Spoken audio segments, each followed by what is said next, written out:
मी जाधव पानाडी या यूट्यूब चॅनलमध्ये तुमचे सर्वांचे अगदी मनापासून स्वागत आहे. आणि पुन्हा तीच विनंती की आमच्या चॅनलला फॉलो करा आणि बेल ऐकून दाबा. तर मी तुम्हाला हाय प्रेशर गाडीमधील आणि लो प्रेशर गाडीमधील फरक सांगतो. आणि पहिली सुरुवात जी आहे ती पानाड्यापासूनच होते. पानाडी येतो अगदी 1-1.5-2 इंची पाणी पानाडी लोक सांगतात, बरोबर. पानाडी येतात 1.5-2 इंची पाणी सांगतात. आणि गाड्या हाय प्रेशर असल्यामुळे आणि लो प्रेशर असल्यामुळे काय फरक जाणवतो ते मी तुम्हाला या व्हिडिओच्या माध्यमातून सांगणार आहेत. व्हिडिओ संपूर्ण बघा आणि बेल आयकॉनचं बटन प्रेस करा, म्हणजे तुम्हाला नवीन नवीन व्हिडिओचे नोटिफिकेशन आमचे पडत जातील. आता मित्रांनो, जे हाय प्रेशर गाडी असते, जे 1 ते 1.5 इंची पाणी असते, ती हाय प्रेशर गाडी जी आहेत, ज्या डबल गाड्या येतात, एका गाडीमध्ये पाईप असतात आणि एका गाडीमध्ये नुसतं जे बोरवेलचं मशीन असतं. तर अशा 2 गाड्या येतात. सिंगल गाडी जरी आली तिच्यात पण हाय प्रेशर असतात. 10 टायर गाडी जर आली तर 10 टायरमध्ये सुद्धा हाय प्रेशर आहेत. तर एकच सिंगल गाडी येते त्यात पण हाय प्रेशर आहेत. 10 टायर गाडी असते मित्रांनो.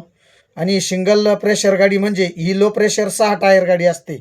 आता हाय प्रेशर जी गाडी आहेत ती जास्त हवा असल्यामुळे 1.5 ते 2 इंची पाणी गाडी जवळ येऊ देत नाहीत. मग शेतकरी बांधव काय करतात की बोर कोरडा गेला म्हणून त्याला क्रिशिंग टाकत नाही. मात्र ही गलती करू नका. क्रिशिंग पाईप टाका आणि क्रिशिंग पाईप टाकून आपला बोरवेल आहे ना, गाडी गेल्याच्या नंतर काही वेळानंतर तो बोरवेल चालू होऊ शकतो. ही गलती क्रिशिंग टाकण्याची गलती करू नका. क्रिशिंग कोरडा जरी गेला तरी बोरमध्ये क्रिशिंग पाईप टाकाच. 100% क्रिशिंग पाईप टाका. तो बाय चान्स ह्या उन्हाळ्यामध्ये थोडाफार चालला तर पुढच्या उन्हाळ्यामध्ये तो क्लिअर चालायला पाहिजे. ह्या गाड्या हाय प्रेशर असल्यामुळे पाणी जवळ येऊ देत नाही 1-1.5 इंची. आणि जी लो प्रेशर गाडी असते हिला हवाचं प्रमाण एकदम कमी असतं. हवाचं प्रमाण कमी असल्यामुळं 1-1.5 इंची पाणी आपल्या जवळ येते आणि जवळ येऊन ते पाणी वरती फेकल्या जाते मित्रांनो. तर असा आहे हा लो प्रेशर आणि हाय प्रेशरचा प्रॉब्लेम.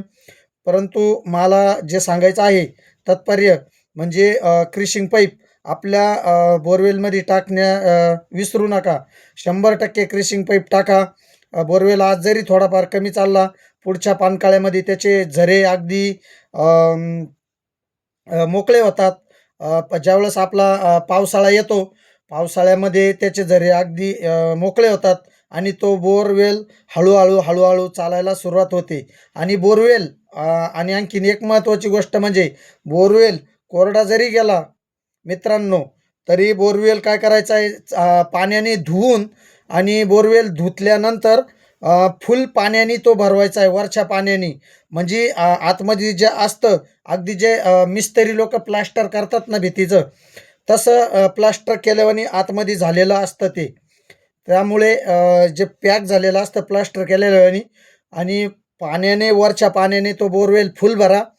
फुल भरल्यानंतर तो बोरवेल 2-3 दिवसांनी टेस्ट करा. एखादी मोटर आणा किंवा ती भाड्याने वगैरे भेटतात ना ज्या मोटरी 2-3 दिवसासाठी, नवी नसेल घ्यायची आपल्याला, टेस्टिंग पुरती कोणतरी आणा तात्पुरती.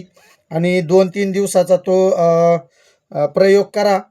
आणि 2-3 दिवसानंतर तो बोरवेल, हाय प्रेशर गाड्या असतात आणि हाय प्रेशर गाड्या पाणी जवळ येऊ देत नाही. कदाचित तो बोरवेल चालू होऊ शकतो मित्रांनो. तर ही गलती अजिबात करू नका की तुम्ही म्हणशाल वा की माझा बोरवेल 350 फूट झाला, 300 फूट झाला, 400 फूट झाला, 500 फूट झाला, मी क्रिशिंग पाईप टाकला आणि कोरडा गेला म्हणून. तर ही गलती अजिबात करू नका शेतकरी बांधवांनो. 100% क्रिशिंग पाईप टाका. आणि जरी यावर्षी थोडाफार कमी चालला तरी चालू द्या, पण पुढील वर्षी तो एकदम फास्ट चालायला पाहिजे. तर माहिती माझी तुम्हाला कशी वाटली नक्की मला कमेंटमध्ये सांगा मित्रांनो. आणि जाधव पानडी या यूट्यूब चॅनलमध्ये सर्वांचे स्वागत. आणि बेल ऐकून दाबा. तिथं समोर आमचा स्क्रीनवरती पण नंबर दिलेला आहे.